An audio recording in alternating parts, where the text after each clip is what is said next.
Welcome to Vermont PBS's Election 2014 Candidate Debates, with all the candidates on the ballot invited to participate. Tonight, the candidates for U.S. House.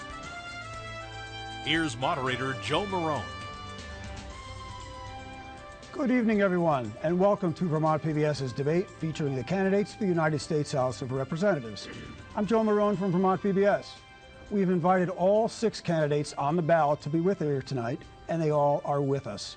And they would all like to serve you for the next 2 years as Vermont's sole representative in the United States House.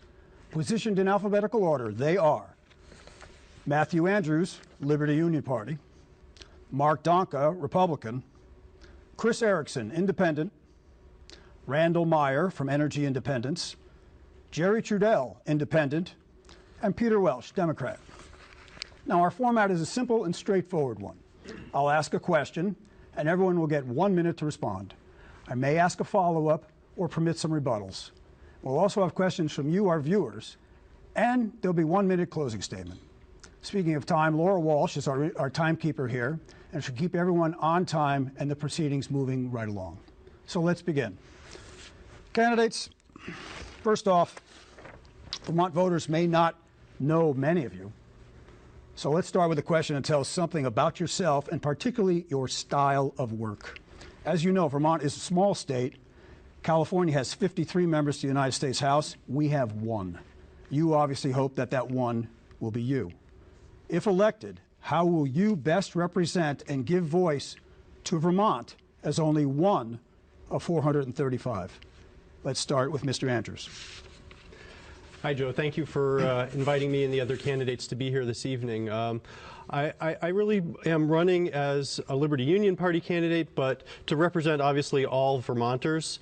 I understand that being the lone representative in Congress is an enormous responsibility, and I feel that it's very important as a candidate and if elected as a congressperson to try to represent people who are not traditionally represented in Congress, people who are low income, people who feel like they've been forgotten by the political system, people who feel like they don't have a voice. And I'm very open to talking to anybody and really sympathizing with the struggles and unique stories that Vermonters bring to the table. Mr. Donka. I'm running as a Republican for Congress and want to be the voice of the people of Vermont. I believe that the middle class has been forgotten. I don't think that we have had a voice in Congress for quite a few years. We have people that are down there that have not been in the same shoes as I've been. I've worked my whole life. I've always worked. My wife has worked. And that's how we've supported ourselves. I think that the majority of Vermonters are working people, and they understand what it's like to go through these problems and having, money problems. I think Congress has basically forgot that. They get down there, they lose sight, they don't listen to the people. One of my strong points will be, I will listen to you. If you have a problem, contact me, talk to me. I've run my whole campaign like that. If people want to talk to me and contact me, they know that all they have to do is send an email or call the phone. Most of the time, I'll answer it. Thank you. Chris Erickson. I'm Pirate Captain Chris Erickson, and I'm going to take government away from the corporations and give government back to the people. Government should be of we the people, not the corporations. What happened? Well, the United States Supreme Court decided that corporations are persons. And when they did that, the U.S. Congress did not impeach them. The United States Congress had the legal right and authority under the U.S. Constitution to impeach the Supreme Court of the United States, but they did not. And that proves that all Republicans and Democrats are in favor of corporation personhood. I'm Pirate Captain Chris Erickson, and I'm going to take government back, take it away from the corporations, and give it back to you, the people. So government shall be of the people, by the people, and for the people. Vote for me, Chris Erickson. Thank you, Chris. Randall Meyer. Style. I'm not contained between my boots and hat. The function of a historian or a philosopher or reporters or scientists is they play very different roles than politicians and economists. Now, I don't really want to be a politician, though I don't mind being a statesman. Unfortunately, it's an occupational hazard. I just hope when I've done my 2 years of service that I'll still have credibility as a scientist. By the admission of some in this room, Washington can be a fact-free environment sometimes. If you send me, facts and logic will rule the day, and I will represent your interests as best as I can. Thank you. Thank you. Jerry Trudell. First of all, my name is Jerry Trudell, as Joe just mentioned. Thank you all for putting this on. Thank you for listening, and tell all your friends to tune in.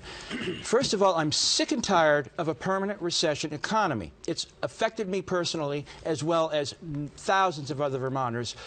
So I believe it's time to give Congress a good, swift kick in the pants, to send them a powerful message, to get up off of their butts. In their world, they're the most elite men's club on the planet, and they're all completely divorced from hardship. So we have to first of all wake them up. Secondly, what I'm proposing is nothing short of an economic revolution, a 1% solution, a transaction tax on Wall Street. Because as you've mentioned, hardworking Vermonters are having a tough time. What we need to do is to jumpstart the economy. So check out my website, jerrytrudelforcongress.com, and tell all your friends and vote on Election Day this November the 4th. Thank you. Thank you, Mr. Trudell. Mr. Welch. Well, I think that's an excellent question. What's the style that you bring to get things done? And you know what? It's Vermont town meeting style. That's actually what Washington needs more of. You know, at our town meetings, there's a lot of neighbors that we disagree with, but we have to get to yes. We have to figure out a way to make progress on the challenges that affect the town. And in Washington, I think that there's an enormous amount of dysfunction. Part of it is because a lot of members of Congress want to talk more than they want to listen. They think confrontation rather than cooperation is what will get the job done. And what I've brought to my job is what I learned at town meeting, what I learned in the state legislature here when I worked with Republicans as well as Democrats, and where we shared a common goal that we had, whatever the problem was, school funding, the budget, dealing with the deficit, we had to find a way to take a step forward and create some confidence that we were going to make progress. That's what we need in D.C. Thank you. I want to drill down a little bit on this topic. Unless there's a sizable shift in the makeup of the House, the Republicans are going to control the House again. And my question was about how you will represent Vermont in that House. Mr. Donko, are you going to support Speaker Boehner for another term as Speaker? I don't know. I'd have to wait till I got to Congress and kind of look things over down there. I don't think Speaker Boehner has done a bad job as far as bringing things to a vote. I would support that. Most of the things that he has brought before us have been voted on and have bipartisan support and have been passed. One of the issues is that we've got 350 bills that have passed Congress under Speaker Boehner, and they're sitting on the Senate. The Senate is refusing to take a vote on them. So that's not the way our government was set up. It's supposed to go through the House, excuse me, go through to the Senate, and then the Senate takes a vote and it goes on to the President. Right now the Senate's refusing. The Democrats have control in the Senate, and they're refusing to take a vote on these 350 bills that are sitting there. Mr. Welch, can you give me, in the last few years you've been in the minority, can you give me an example of one or two pieces of legislation where you've worked with the GOP to better Vermont? Well, the Tropical Storm Irene, I work with Eric Cantor. College Affordability, I work with Trey Gowdy. Pediatric research, we got a bill signed where I was in the Oval Office with the President, along with Eric Cantor and Greg Harper in Mississippi, where we put the first new funding in the NIH to provide for cancer research for kids. So I've consistently worked with Republicans when we could get a practical step forward. But I do want to address what Mark said. Speaker Boehner is a good man, but he's got a bad approach where he won't put a bill on the floor unless it can be passed only with Republican votes. And that is not the way to get a bipartisan agreement. And that's the so-called Gingrich rule. If we're going to make progress on the big issues like energy, like a budget, like a long-term deal on the budget, we have got to be able to work together. And if you're basically saying, as Speaker, that you're going to impose a rule that will pass any bill only with Republican votes, even though Democrats represent over half the people of this country, you're not going to get bipartisan progress. To the four others of you, if Mr. Welch is in a minority in this Congress, you are really going to be in a minority in this Congress. Does anyone want in on how you're going to stand up for Vermont against those odds? Chris Erickson. Yes, if you vote for me as an independent candidate, and if I am elected as an independent candidate and I go to the United States Congress, then whenever either side of the aisle wants something, they're going to have to ask me if they can't overcome, with a majority vote. For example, if the Republicans can't get a majority of the vote, or if the Democrats can't get a majority of the vote, they'll come to me, the independent, to try to talk me into voting on their side. And I'll say, oh, you just slip some pork in there for Vermont, and maybe I'll go along with you. Mr. Andrews, you had your hand up? Yeah, well, I'm definitely against the idea of selling votes for pork. I feel like we should be going there really to represent all Americans, even though as a representative of Vermont, from Vermont, we're representing Vermont first, but we're really representing our whole nation, national interest. I think we need a fighter in Congress. We need somebody who's going to stand their ground. Peter Welch's compromise model, I wish it worked, but for as long as I've been observing, it just hasn't been working. We've been constantly seeing cutbacks, cutbacks, cutbacks. There's always agreement when it's military spending, when it's something like renewing the Patriot Act or passing the NDAA, then there's bipartisan support. But when it comes to actually serving the people, then the money isn't there, and suddenly it seems like there's gridlock. I think we need to have somebody in there who will be a moral compass, who will stand their ground and push hard, like some on the far right have been doing in Congress. Mr. Trudell. I would like to say that the problem with this so-called two-party system, which was never mentioned in the Constitution, is that the political parties put the party power in the front seat and the issue in the back seat.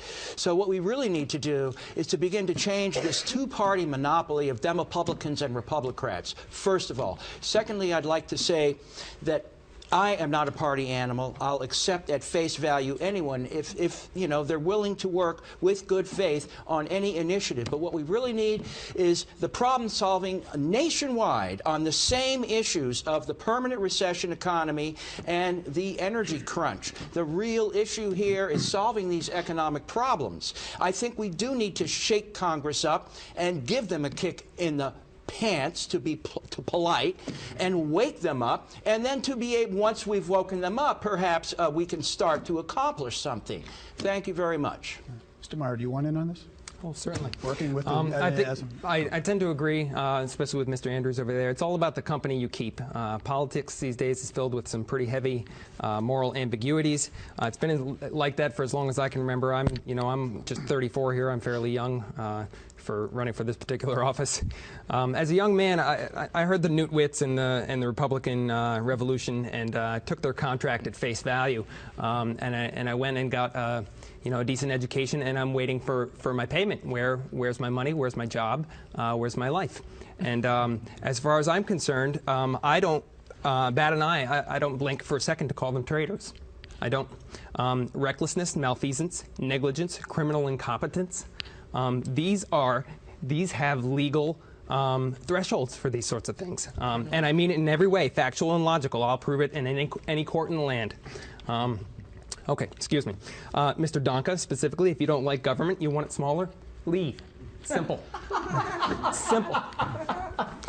Now, with regard to the rest of Vermont and what I can do for you folks, I am resolutely determined to defend the independence of Vermont, as Congress are that of the United States, and rather than fail, will retire with hardy Green Mountain boys into the desolate caverns of the mountains and wage war with human nature at large. Going to have to shift. Thank you, Boo. Ethan Allen. There'll be plenty of time to rebut whether you want to stay in the country or not, sir, later. Let's move to some of the current stories, issues out there. So far, only one person in the United States has died from Ebola.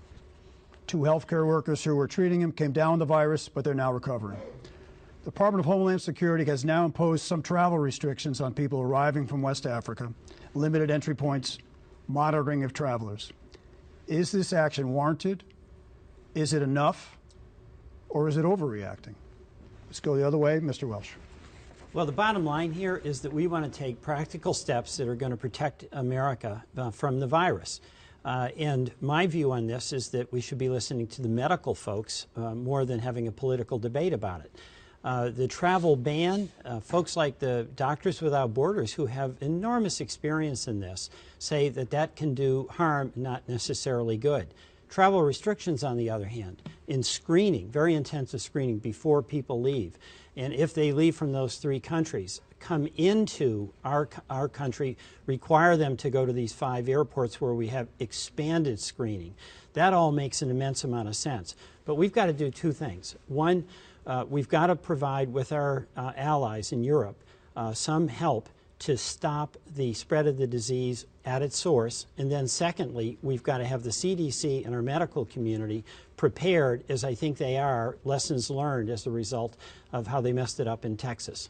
We're going to go this way. Mr. Trudell. Sure. I noticed that Congress, certain members of Congress have been making this into a political football, which I think is a mistake. I think we should let healthcare professionals take any and every measure that makes sense for the public good and the public safety, not make a political football out of it. I think I tend to agree with most of what you said there, Congressman. So that being said, your turn. I agree with Jerry here. Leave the professionals to their work, but above all, we need to support them.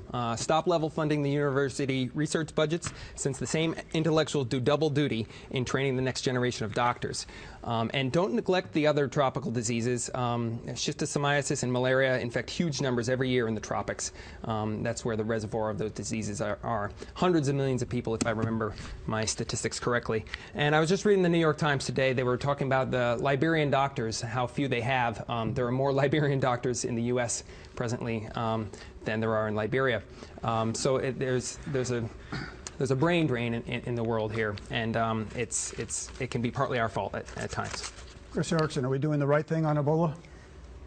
We're trying. In the news today, there was reported a doctor from Doctors Without Borders. He returned from overseas about 10 days ago into New York City, and he's been around and about town visiting friends and so forth. But this morning he came down with a high fever, very sick, and he was taken to the quarantine unit of a hospital in New York City. So they don't know yet whether or not he has Ebola. It will take 24 hours to find out if his high fever and other symptoms are Ebola. But I do think it's a serious issue. In 1974, after I went to Goddard College, I went to University of Massachusetts. And when I was at University of Massachusetts, I went on a student trip to Brazil. And for a brief time, I was with Progetto Rondon and a Peace Corps doctor, and I was sent back because I got very sick with salmonella. And so some of these diseases, that was from the jungle of Brazil, some of these diseases are very serious. Mr. Donka. Well, I personally think we need to err on the side of caution. I would actually push for travel bans right now. You know, I understand that we have 5 airports that are doing screening and whatnot, but I mean, basically, we're telling the people that are trying to get in this country, all right, these 5 airports are where we're going to be doing the screening. Now, if somebody wants to get around that, which is what the concern is with the travel ban is, well, maybe then they'll fly into Montreal and fly from there. I mean, anybody coming into this country, as far as I'm concerned, you're going to have to come in with a passport. We should be able to know where you were, where you're coming from, through the passport stamps, and have an idea where you're traveling from. I think this disease is serious. You know, they try to say only 1 person has died, and I understand that. And I understand the flu kills, 30,000 people a year. But the difference with the Ebola is it's got like a 70 or 80% mortality rate. It's not like the flu. The flu doesn't have that type of a rate. You know, I'm an EMT. I'm involved in the healthcare. And, we're looking at this real seriously from our level of what we have to do. You know, if we transport somebody in our ambulance now that we think has Ebola, the ambulance has to go out of service till it's professionally cleaned. We don't do that when somebody has the flu. So I'd rather err on the side of caution and keep Americans safe. Mr. Andrews. Yes, well, I tend to agree a lot with what Peter said at the beginning, that this is really an issue for the experts to decide on how best to manage healthcare. I'm not an expert in how to manage public health, and I think it's a shame that it has become a political issue. The Liberty Union's platform, our very first point is that governments should provide for the needs of all people on the planet, including healthcare. And I think that this case, more than any other, really highlights the fact of how interconnected our health really is. Even in places like West Africa, diseases like this can break out, and the response has been criminally slow. I think that needs to be said, that we have ignored this issue and are only now getting interested in it, that it's maybe affecting lives here in the United States, and it's really a crying shame. I only heard one person, Mr. Donko, advocating for strong restrictions, if not a travel ban. Does anyone else want to comment before we move on? Okay. Chris, quickly, 30 seconds. The doctor today that was reported in the news, they said he's been all over New York City for 10 days before he got sick, so now they have to contact every single person that he's been in contact with for the last 10 days. So he was a doctor who went to work over there. Would you ban him from coming back?